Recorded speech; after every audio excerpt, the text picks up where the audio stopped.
So really what I wanted to do was present a couple of bits of work that we've had the opportunity to do over the last 3 to 4 years. And although I'm the one presenting it, there's a big team of people behind both these pieces of work who are listed on that first slide, all of whom have made it possible and without whom we couldn't have done it.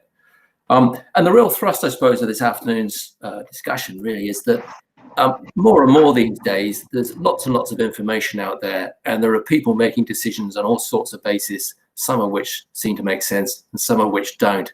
And the nature of a presentation like this is that there's a whole lot of factual information, and as vets in practice, we have to decide, what do we do with it? What do we think about it? Do we believe it? Is it going to change what we do?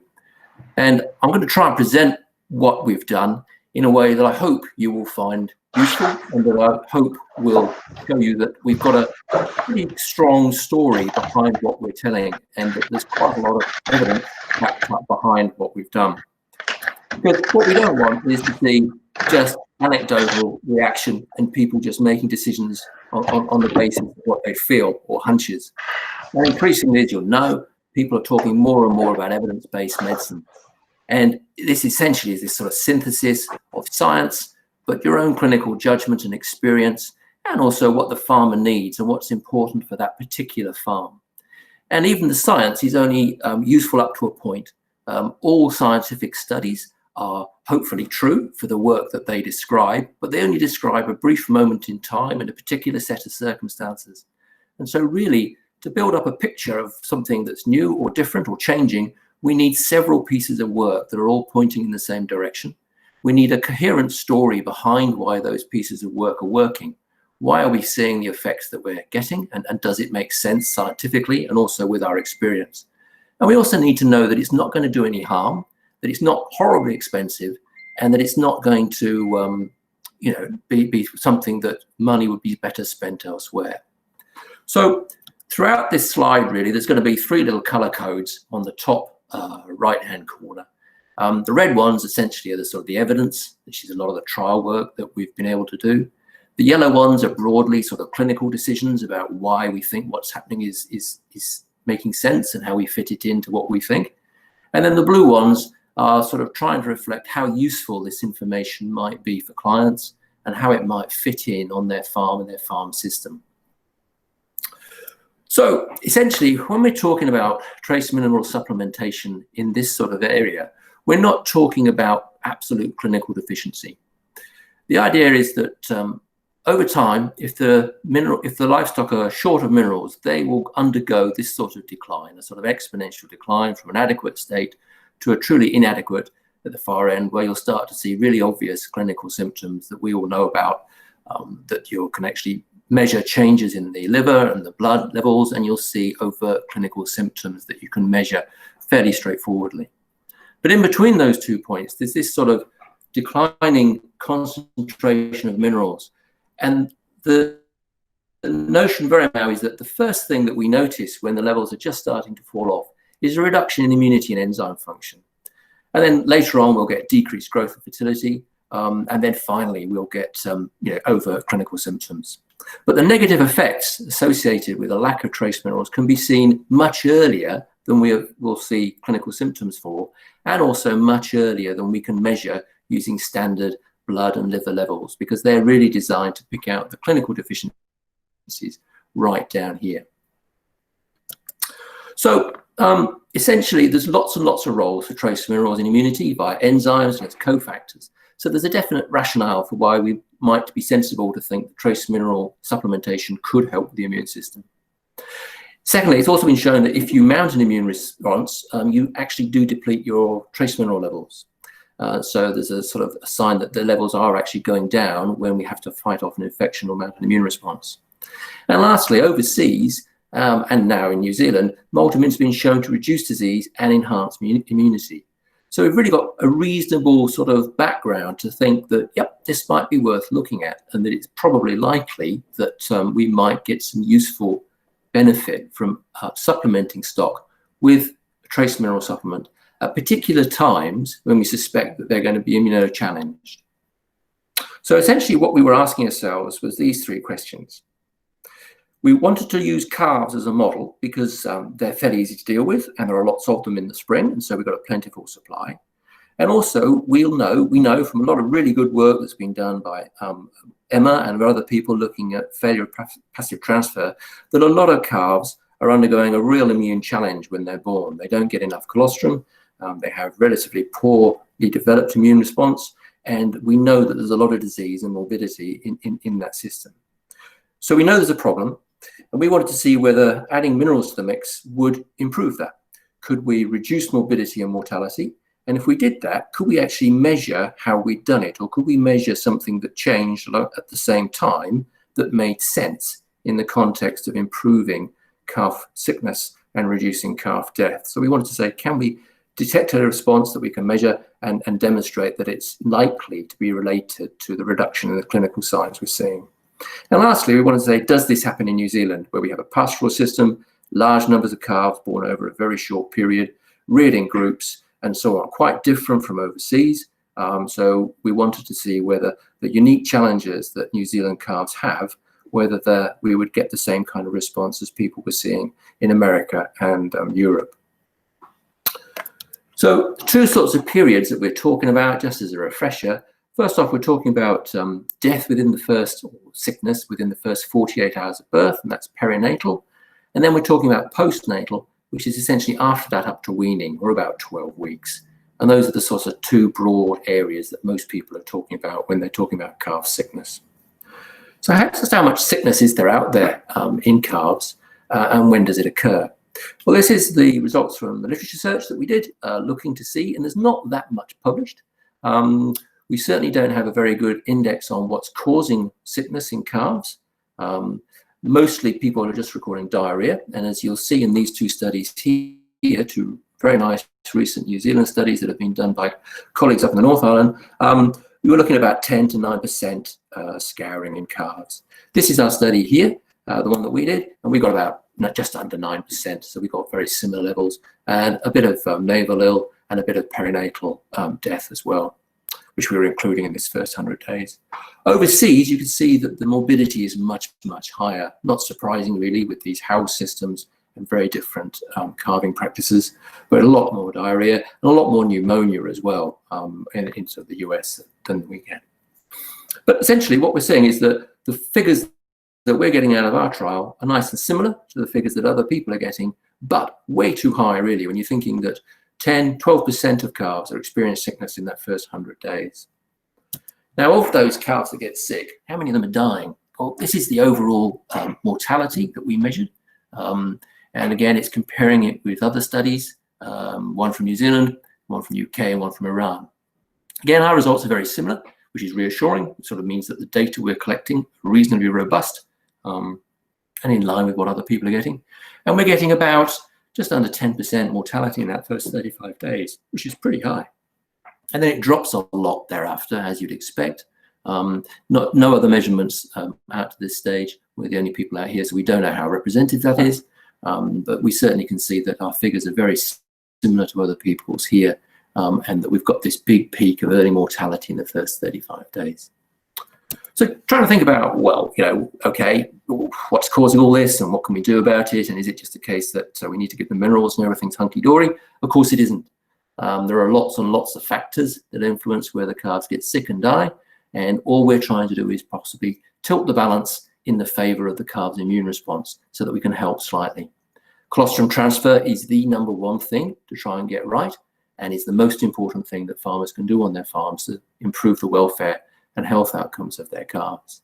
Having said that, when you've done that, there is still room for improvement, and we think we've been able to show that with this injection of trace mineral. So we've got a whole lot of factors that affect the outcome of whether you end up with one of these, which nobody wants to see, leading into one of these, or whether you end up with nice bouncing calves and doing really well. But it's not a silver bullet, but we do think it can make a difference. It is in line with what we're seeing from other studies, and so we think it's reasonably robust evidence to suggest that there is a positive difference that we can make relatively easily. So we wanted to see whether we could get an observable response, if you like, from what we were going to do. We're going to take a bunch of calves, essentially, and see whether we can improve outcomes. And so essentially, we're going to be looking at mortality and morbidity in that first 100-day period.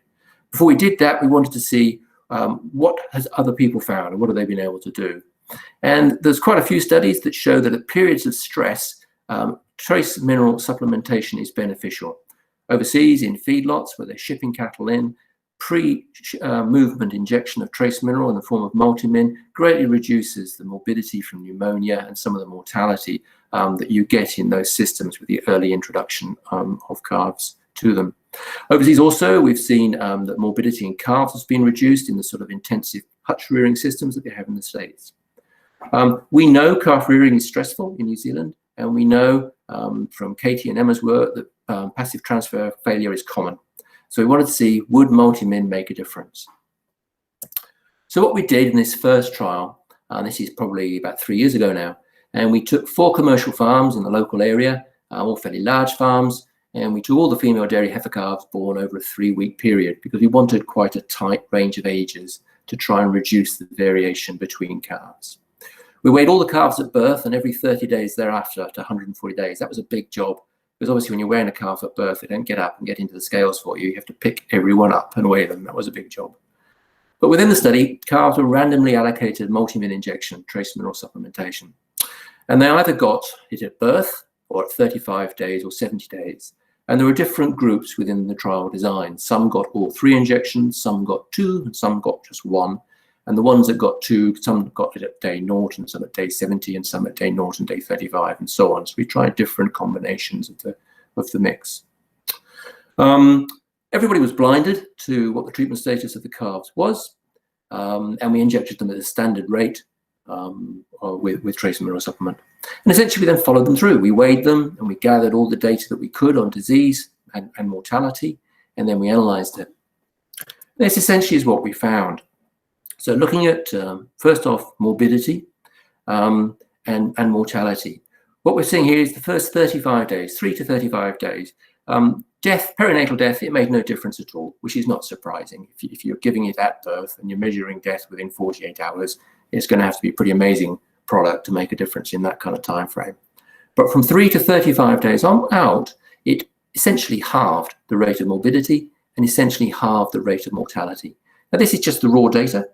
So this doesn't adjust for any confounding things like age of calves, breed of calves, or any other factors that might make a difference to mortality. So this is just raw data, and we've got an approximately halving of the morbidity and mortality risk. When we put it through a multivariable analysis to try and allow for all those different confounders that there may be, then we see a very similar pattern. And it also allows us to look at the effect of injection further out in time as well. And essentially, again, what this is showing is that for both morbidity and mortality, at any point that you give the injection at day 0, day 30, or day 70, you do effectively halve the rate of mortality and the rate of morbidity. But the big gains are in this area here, injecting calves at birth, purely because there are more calves that get sick and die in this period than out here. So although these are still significant differences, the number of calves that you're affecting is getting really quite small. And so your best bang for your buck, if you like, is here. Practically, what this probably means is that first entry level would be injecting calves at birth, and probably second entry level would be injecting calves at birth, and then probably a pre-weaning injection as well, because it seems to make sense that we'll get another spike in mortality and morbidity around that time because of the stress and the changes that go on. So that's essentially the clinical result that we saw. So this is the first trial we did. We were just trying to see, would we see something? And yes, we did. We're getting this pretty robust reduction in sickness and death in the calves that we treat with MULTIMIN.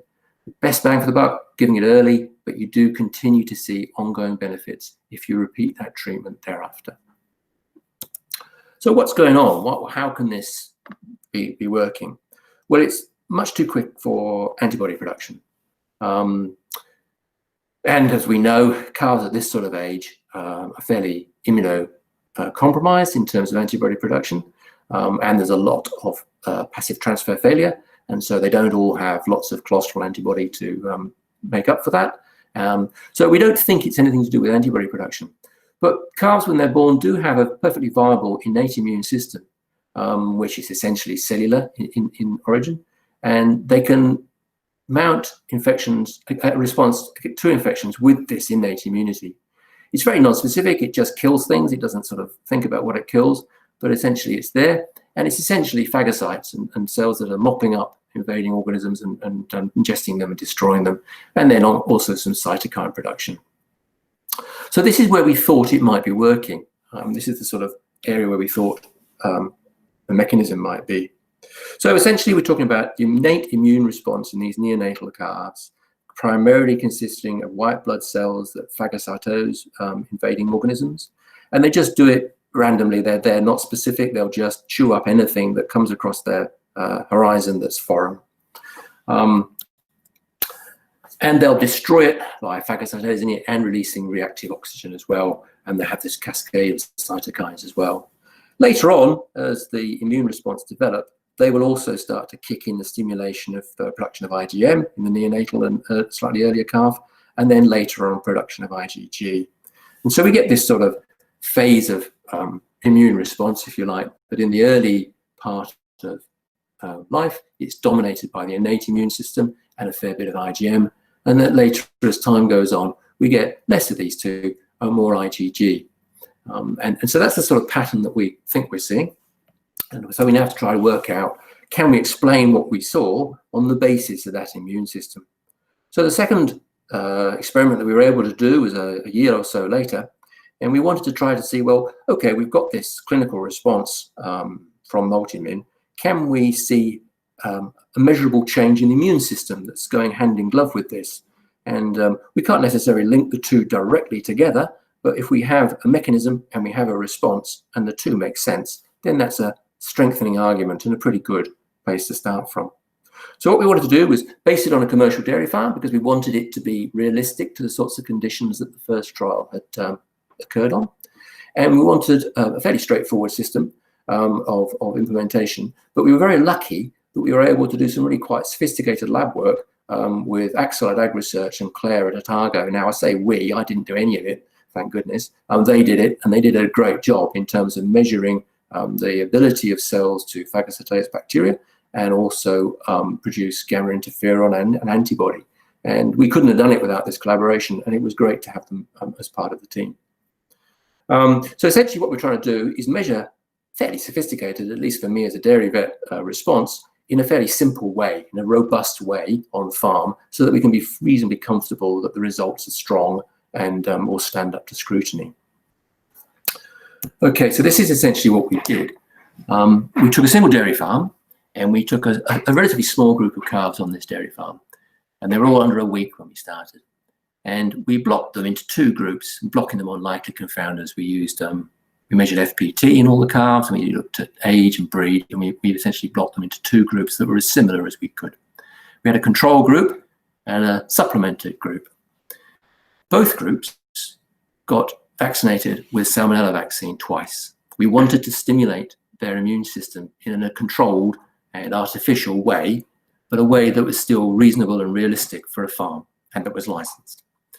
And then the control group, as well as the vaccination, got no trace mineral supplementation, whereas the treatment group, they did. They got 2 doses of trace mineral supplementation. And then essentially we monitored them over the next 35 days, taking blood samples every week, a little bit longer. And we measured the antibody response and gamma interferon production. And we measured their ability to phagocytose, how many cells were phagocytosing and how much they were phagocytosing as well. So we had 2 indexes of white blood cell phagocytosis. So again, we were trying to measure both. Is there a difference in the acquired response, vaccination antibody production and gamma interferon, or is there a difference in the innate response, the ability of white blood cells to phagocytose? So that was the idea. And this is the sort of actual mechanism by which we did it. We just had this group of 35 calves on one farm, and they were all under 6 days of age when we started. We took bloods at birth so that we could then stratify them on FPT level and also on serum selenium, copper, and cobalt, just in case those things were potential confounders. And then when they were 2 weeks old, which is the minimum age that you can vaccinate them for Salmonella, we split them into the 2 groups, stratified on these things, into 15 treatment and 15 controls, and 5 sentinel calves who basically were there to make sure that there wasn't natural exposure to salmonella in that farm that would have affected our results. And then we had these two groups, and both groups all got the first dose of Salvexin B at this time, and the treatment group got the first dose of MULTIMIN. And then we went through the process up to week 9, bleeding them every week and sending the results off to Claire and Axel, and comparing the two groups, the treatment and the control groups. And the treatment group got a second dose of MULTIMIN at week 6, and everything got a second dose of Salvexin at week 6. So essentially, all the calves got 2 shots of salmonella vaccine, one at 2 weeks and one at 6 weeks. Half the calves got nothing else, and the other half of the calves got MULTIMIN, 1 dose at 2 weeks and 1 dose at 6 weeks. And so we were trying to see whether the calves that got MULTIMIN had a different response to the calves that didn't get MULTIMIN. Our 5 sentinel calves just went through the whole process. They were running around with these calves, and nobody knew who they were except me. They didn't get any further treatment, but they were bled through this process as well, so that we could monitor whether they had been exposed naturally to salmonella antibodies, bacteria. And what we measured, okay, so we measured, Claire did for us, she measured phagocytosis, and we measured 2 indexes. We measured the percentage of the cells that were phagocytosing, which is called phago in these slides going forward. And we measured the number of bacteria that are ingested per cell, and that's called fluoro, because when they ingest the bacteria are labeled and they fluoresce. And this is a thing that you can do in the lab. And so you can take the cells out of the blood that we've harvested from these calves, send it to Claire, and then she can test these cells in the lab to see how many of them are capable of ingesting bacteria and how many bacteria they can ingest when they do. And then Axel measured gamma interferon production and antibodies to the salmonella vaccine. So we're measuring acquired immunity here and innate immunity here. And these are the results that we had. So this is the phagocytosis results. So this is how many bacteria are ingested per cell. And this is the first set of results that we have. And we have the control calves, which are the blue ones along here. No, sorry, these are the mineral supplemental ones, the TMS ones. And the red calves, which are the control calves. Okay. Now, the first thing to notice is that it's definitely not linear with time. There's a lot of variation going on, which you'd expect. But the other thing is the effect of supplementation is different at different time points. Here we potentially have an effect, and here, pretty clearly, we don't. But there are potentially some differences. And what we're interested in is, what is the magnitude of these differences, and is it real? Is it a real difference that means that is actually either both significantly significant and also meaningfully different in the sense that it will matter to the calf? So we look at the differences.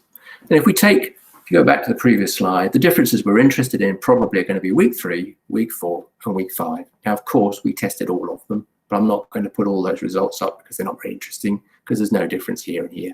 But these potentially are different. This is the median, this dot in the middle here, and these lines are the 95th and 5th percentile ranges. So you can see that here we're pretty confident that we've got a difference, just eyeballing it, the raw data at week 4. So if we look at week 4, this is the range of differences that we're seeing. Now, if our difference is 0, clearly the 2 groups are the same. So in this case, we can say that we're 95% certain, which is down here, that all our differences are greater than 200. Right? So none of our differences are actually 0. So this is a pretty good sign, if you like, that these are positive differences that are real. And these are not confidence intervals, they're prediction intervals from a Bayesian analysis, which essentially means that that's what we think we're going to get. We think that we're most likely to get a difference of about 400, 450 here, that's our most likely value, and that we're 95% certain that our differences will be between plus 200 and plus 700. Okay, so that's saying that there's a difference and it's real, and we think it's going to be there. So in summary, if we look at the phagocytosis for these 2 groups of calves, these 3 groups, when we look at the differences like we just did in that previous slide, we find the following. We find that at week 3, we've got a 12% difference, and we're 95% confident that it's always more than 2 and less than 22%. At week 3, we've got a 19% difference, and we're 95% confident it's always more than 8 and less than 30. And at week 5, we've got a 10% difference, and we're 95% confident it's more than 1.5 and less than 21%.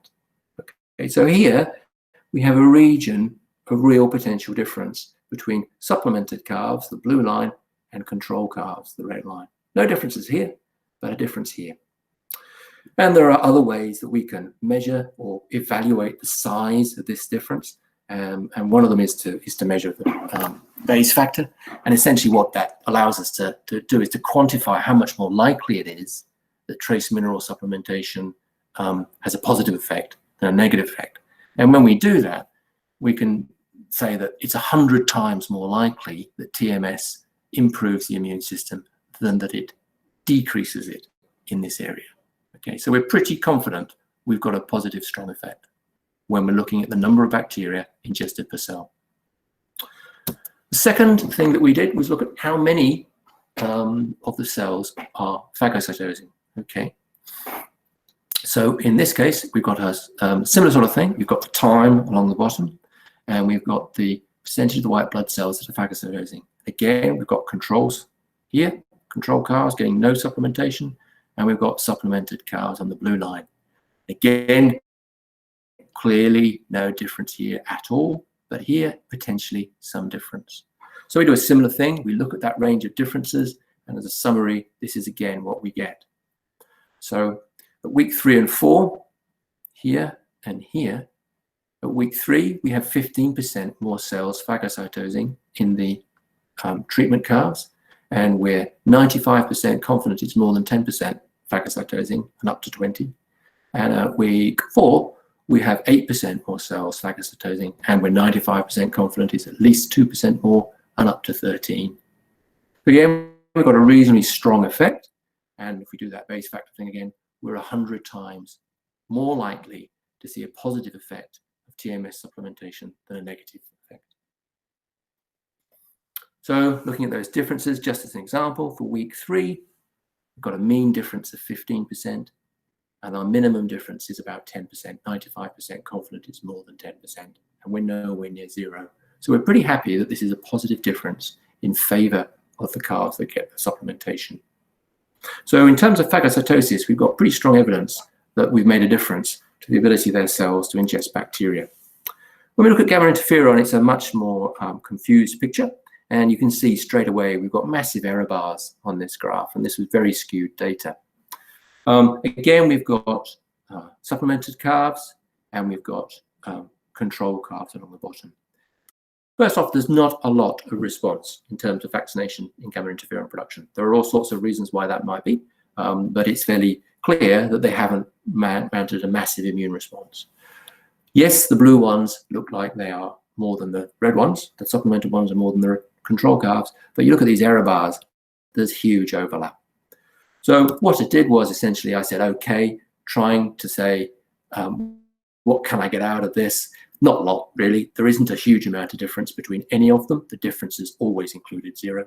If we take all this area as 1 and sort of look at it in a sort of macro way, we get some reasonable indication that TMS supplementation is increasing rather than decreasing gamma interferon production. But I'm not going to hang my hat on that or anything else. It's too much variation going on, really, to say much about gamma interferon production. So not much of a meaningful response in that part of the acquired immune system. If we look at the other part, the antibody production, remember we had those 5 calves that didn't get vaccinated at all and were just there to see whether there was ongoing exposure to salmonella. And this is a summary of their antibody levels. And it's just drawn as a single black line for clarity, really, because they're only there to show that there was no response, and there wasn't. This essentially is a summary over the weeks that we followed those 5 calves of their salmonella antibody levels, and you can see that this is a vaccinated herd, by the way, so they're born with a reasonable amount of maternal immunity, and it drops away, as you'd expect. If we look at what happened to the other calves, we get this. Now, these are the calves that were vaccinated, remember, with salmonella, and the red ones, again, are the controls, getting no TMS, and the blue ones get TMS. 2 things. There's no difference between these 2 lines, not in any meaningful sense whatsoever. Again, big overlaps of confidence interval, predictive intervals, and they are the same. So we haven't done anything really to antibody production. But what I think you can see if you compare it with that graph where they weren't vaccinated and the levels dropped right away to this one, is that here we probably are getting some vaccinal response. And as you may have noticed, John Moffat was involved in this trial, so he was quite pleased that we had this vaccinal response in the face of maternal immunity to giving salmonella vaccine at 2 and 4 weeks. So in terms of the response, yep, he was pleased. In terms of has multimin made a difference to antibody production? No, it hasn't. Nothing to write home about at all. No difference really at all, and no evidence that it makes any difference. However you try and cut it, there's no difference between those two lines. So essentially, what we're concluding is that we have had a positive effect. We've got pretty good evidence that more cells phagocytose, about 15% more, and good evidence too that there's more phagocytosis by each cell, by more than 20% up to. And maybe a marginal effect on some aspects of the adaptive response, maybe something on gamma interferon. But it's questionable. You'd want more evidence to really claim this, I think. You know, we've had no effect on the antibodies at all. But this one is in line with other people, and I think it's fairly robust. As I say, so how does it stack up with other data from overseas? So this is mostly from work in the States. And these guys, Teixeira and co, found that they also got an increase in the percentage of cells phagocytosing, and they got more phagocytosis per cell. They were doing a similar thing, injecting calves at day 3 and measuring it at day 14, injecting them with trace mineral supplement that was the same as multimin. These guys were looking at response to vaccination. They were using a live viral vaccine in much older calves. They did get a response, both in terms of antibody and in terms of gamma interferon. Now, clearly, there's a lot of difference here from what we were doing. Older calves, probably less maternal immunity, live vaccine, very different response in terms of antibody and gamma interferon. So, yeah, you know, it's quite a different sort of setup. These guys, again, with a sort of big, heavy boots and all vaccine, live vaccine with a Bactrim in it as well, they got an antibody response, but again, in older calves. So certainly in our hands, in young calves, we weren't getting an enhancement of antibody response, but overseas, people have in older animals. Okay, so is there anything else going on? One of the things that, in terms of when talking to farmers about whether they should or shouldn't do this, you want to be really confident that it hasn't got a nasty downside, that there were no toxic issues or no adverse events, or that it doesn't cost a fortune. Because even if it's great, if it costs a load of money, there's probably better things to spend that money on. So we looked at the level of minerals throughout the whole period, and there was a tiny effect on serum copper and selenium, but very, very small. Nothing went below threshold, except at birth the coppers were, and that's quite normal. So essentially what I take from this is that we're not making much difference to the measured levels of copper in these animals or selenium, and that we are nowhere near toxicity. And neither in this trial nor the other one, which involved over 1,000 calves being injected, did we have any adverse events associated with giving multimin. And some of those calves got 3 doses of multimin within about 3 weeks or 4 weeks of each other, and we didn't see any adverse effects. So as far as I can tell, it seems fairly benign, and it doesn't seem to have a nasty downside. Lastly, I suppose, the thing to think about is it a big white elephant? You know, is it an expensive thing to do where really your money would be much better spent? And just trying to give an idea for this, because everybody's price will be different and everybody's farmer's expenditure will be different. So what I did was I looked at a fairly typical annual animal health spend per cow. So that's dollars per cow spent on vet drugs, vet time, everything that's veterinary except for AI, or KMARs and tail paint, stuff like that. So it's the typical sort of veterinary expenditure, if you like. And when you look at the average price for a multimin, when we're giving it to calves, it's about 0.3% of the annual health spend per cow. So it's really small. So you're not going to be spending large amounts of money on the farmer's behalf. It's about $1 a cow, $1 a cow, I suppose. So essentially, this is nearly it. This is essentially what we've been saying. We've hopefully ticked these 3 boxes. I think we've got a demonstrable effect in terms of reducing morbidity and mortality. We've got pretty strong, robust evidence from those 1,000 calves, 4 farms, over 100 odd days plus, where we reduced morbidity and mortality by about a half. What we're finding is very consistent with what other people have found overseas. We're finding similar levels of disease and death, and we're finding similar levels of reduction when we do something with trace mineral supplementation. We're also finding similar mechanisms that other people have found. And the mechanisms that we're finding are consistent with a positive improvement in the immune response that these calves have, and that's consistent with them having less disease and dying less. So although we can't completely prove that the response we have seen has been because of the improvement of the immune system, because you can't measure everything, and there may have been other things going on that we can't measure, we have a very coherent sort of picture that we have an effect, we have a mechanism, and the two make sense. They fit our existing knowledge of how these things work, they fit our experience, and they fit the experience of other people who've also been dabbling about in this area. And lastly, it's a low risk, high gain kind of situation.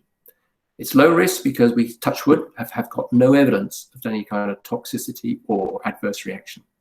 It's low risk because it's relatively inexpensive. At $1 per calf injected, it's not going to be a huge expenditure. And potentially, if you can even make a small contribution to reducing morbidity and mortality in those dairy calves, because of their lifetime potential, you're going to make a big difference to that farmer's bottom line and to the welfare of the animals on that farm. So, in conclusion, we think we can increase the innate immune response of neonatal calves with trace mineral supplement. We think we can reduce morbidity and mortality in those calves, consistent with others. For the real die-hard enthusiasts, there are a couple of publications which are available and hopefully reassure anyone watching that this study or these studies have been through a fairly rigorous process and have been accepted as scientifically credible. And so hopefully you have some faith in what we've said. That's about me. 40 minutes, so that's not too bad. I'll be really happy to take any questions if there are any. No, we didn't specifically measure it. We didn't have a mechanism for sort of scientifically assessing immediate pain reaction after we'd given it, nor did we formally follow those calves up. But especially in the second trial, where we were going back every week, we had quite a lot of contact with those calves, and we couldn't tell the two treatment groups apart because we didn't know who they were. I was blinded to that one too until I got the results back. We randomized it like that, and we couldn't tell going through that one was more needle shy than another. So we've got no evidence that there's a pain reaction, but I can't say I've got a scientific proof that there's no reaction. Yeah, hi. Just before that, I just see another question popped up, but I thought I might make a quick comment on that as well. Thanks, Andrew. Sorry, I was a little late joining. We have had the occasional comment from people that there can be a little sting, just a temporary sting at injection. From what we know, from what we understand, the sting is greater when it's used sub-Q rather than IM. So yeah, if you're getting comments that the animals might just get a sort of a slight pain response at the time of injection, just go for a deeper injection. It seems to be less painful. But we get very few comments about it. It is just, I've just had the occasional person say that. Okay, so the one about copper levels in calves, can we use it to lift copper levels in deficient adult cows or sheep? Don't know. You can't really extrapolate from what we did to adult cows or sheep, I suppose, because we knew that our calves were likely to be copper deficient when they were born, because most neonatal calves are. We didn't get a response in that situation, but in another situation where your levels may be quite different from that, you might get a different response. So I can't give you a good answer, and I certainly can't give you a good answer based on what we did. We weren't really interested in measuring the levels to show that there was a response. We were more interested in measuring the levels to show that it wasn't a confounder. One of the things that we struggled with reviewers in the past with the first paper was convincing them that we were not talking about clinical deficiency, and that to some extent measuring levels was not that important to us. Our argument, if you like, is like that first slide, where we're talking about a subclinical deficiency that will not be detected with normal blood and liver profile levels. So I think it would depend, is the honest answer, Abby, as to how deficient they were. We do use it in the practice anecdotally in that way sometimes. And in terms of copper and selenium, again, there are people much better qualified than me to answer this, but I feel, my gut feel is it's relatively useful for minor effects. But I think more and more the evidence is that this product is primarily about trying to boost the immune system and other things rather than trying to top up levels. So we use it sometimes because it's really injectable, it's really easy to give, and you can give several minerals all in one go, and you can give it with other things, which we can't with other forms of copper, for example. And so we do, for practical reasons, tend to give it sometimes as a top up. But honestly, we probably should be thinking more about it as an immune stimulant. Yeah, just so there's possibly differences between serum and liver sampling as well in there.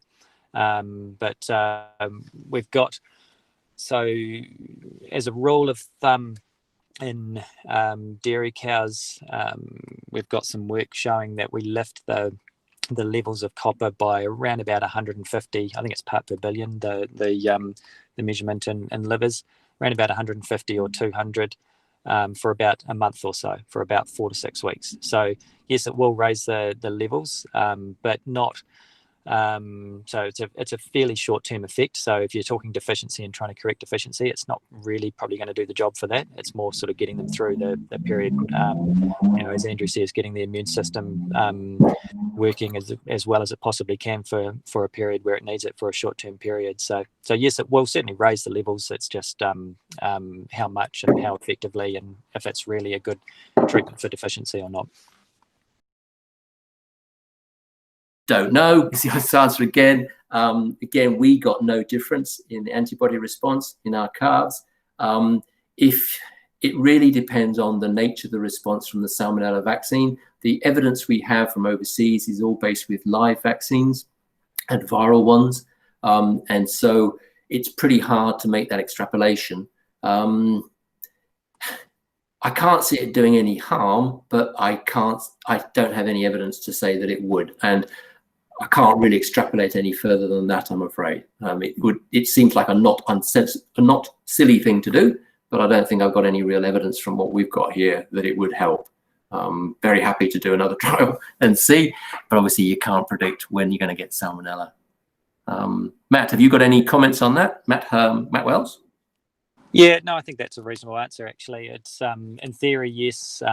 Yeah, there's not great, not a lot of science behind it. There is, yeah, you're right. Most of the work on boosting antibodies has been done with live viral vaccines. There is one actually, which is not in a peer-reviewed journal, but it has been in. I think it's in the Australian Dairy Cattle Vets magazine, which was looking at boosting botulism vaccine, which is a toxoid vaccine, and there were actually antibody responses to that too. So it's not just live viral things. So in theory, yeah, you might get a better response, but it'd be, I think, yeah, you probably answered it very well. It's certainly not going to do any harm, and it's probably worth a try in what is pretty much a crisis situation, I suppose, when an outbreak's happening. Yep, quite possibly, yes. I mean, we deliberately didn't do this trial in beef cows for very practical reasons, that we all wanted to be able to go home at night in one piece, but also because I think you're right. There will probably be some confounding from continued absorption of colostrum and antibody from the cow via the calf, for the calf from the mother. Having said that, the farm that we cited the second trial on had excellent practices in place, and their levels of refractometer reading were all, well over 55. So certainly, even in the face on a dairy farm of a well-managed, very good system with adequate passive transfer, we still saw a response. But if you're sticking the calf on the cow and leaving them, the stresses are different, the immune response is different, there'll be all sorts of epigenetic stuff going on, switching on immune system in different ways. And so quite possibly it might make a difference.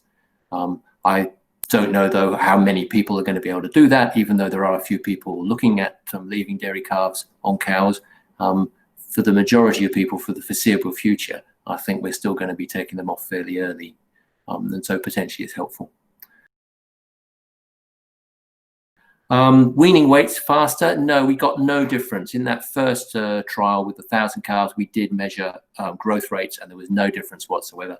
They all grew at 666 and 670. That was the average for the two groups, grams per day over the 140 odd days that we were measuring them, which is fairly sort of standard growth rates. And there was no difference at all between the two groups in terms of growth weight.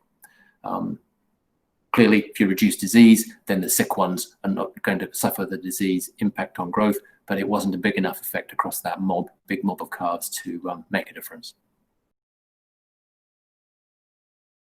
Oh, this is one for you, Matt. I'm afraid I'm going to sidestep this one from Stephen.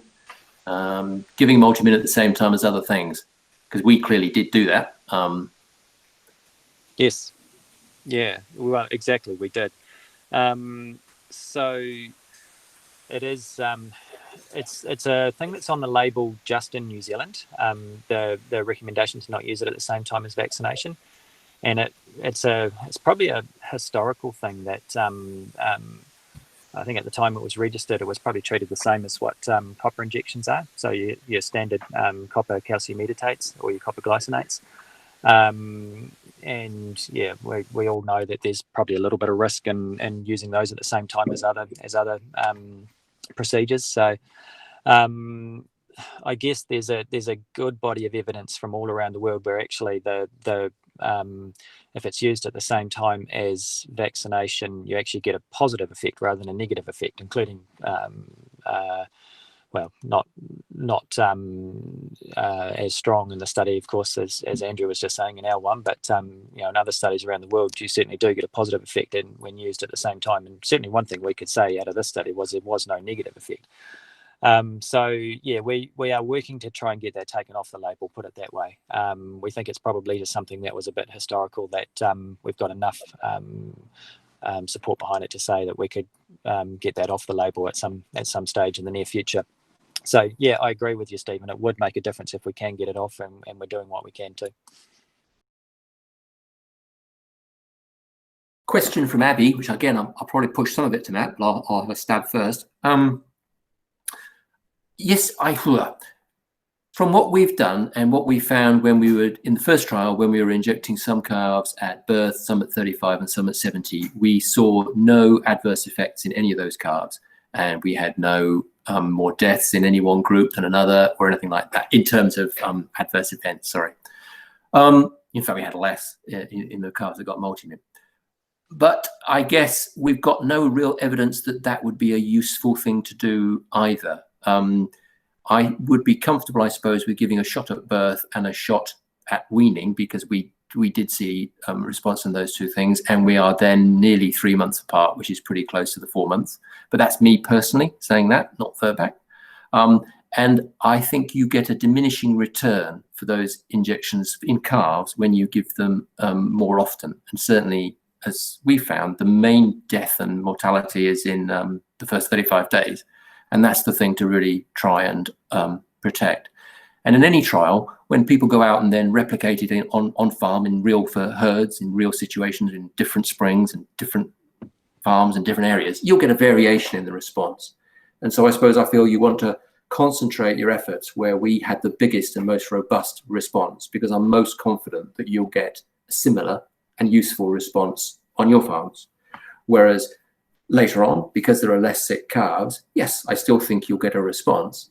But because the number of sick calves is going to be more variable because it's smaller later on, you're less likely to robustly see that on every occasion. So I would say, stick to just a single shot at birth, or the shot at one at birth and one at weaning would be my advice.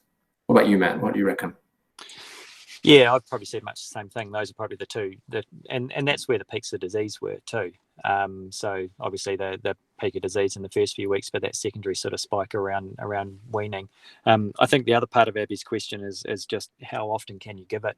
And yeah, as you said, some of those calves in that study were actually given MULTIMIN every 35 days, three doses, and yeah, and no issues with that.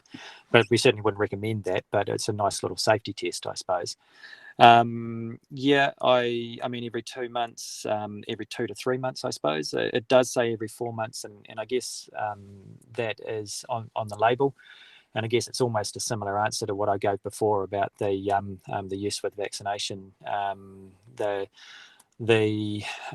guess at the time of registration, there was a lot of caution around an unknown, I suppose, at that time. And so things like long gaps between injections and not using with other products were kind of put on there just as a precaution. And sort of as we learn more, and there's more and more studies and more published things in the public domain as well, we can probably say that is probably overcautious, but it is still on the label, and we probably need to try and get those sort of things off the label. But yeah, more frequently than every 4 months, I don't have a big issue with. I wouldn't perhaps go somewhere between 2 and 3 months, and 3 months probably feels around about right. I'm probably saying much the same thing as what Andrew is there. So every few months is around about right as far as I can see too.